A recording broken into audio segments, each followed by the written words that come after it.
Magandang araw sa inyong lahat. Welcome back sa ating channel. Ngayong araw ay magluluto tayo ng loli broccoli o lollipop for kids. Ito ay masustansya.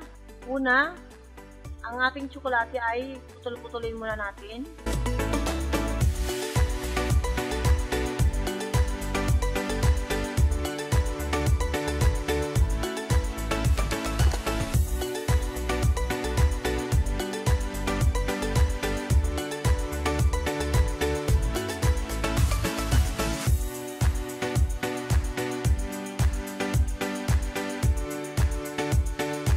Pakuluan muna natin ang broccoli.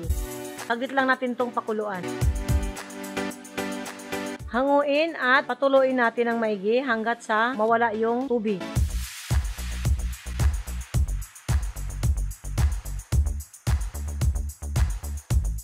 Ngayon ay tutunawin natin ang tsokolate. Ngayon ay tunaw na yung tsokolate. Ito ang ating pangkuting sa ating lollipop. Mayroon tayong mini marshmallow, sprinkles at saka nips.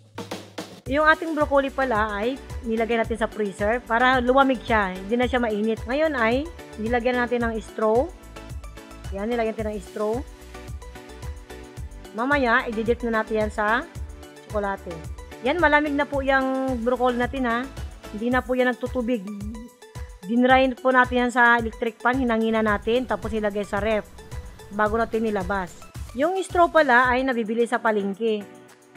Wala kang bibili dyan sa supermarket, sa palengke lang yung nabibili. Yung ating palang tsokolate ay nilamig natin, pagkatapos lumamig, nilagay natin sa ref saglit bago natin i-dip yung broccoli.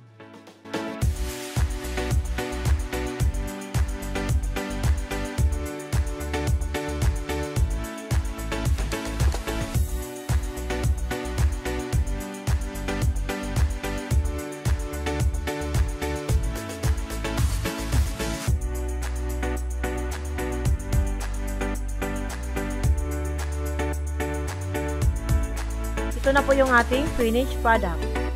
Good for the kids po ito ha, healthy. Healthy merienda po ito sa kids.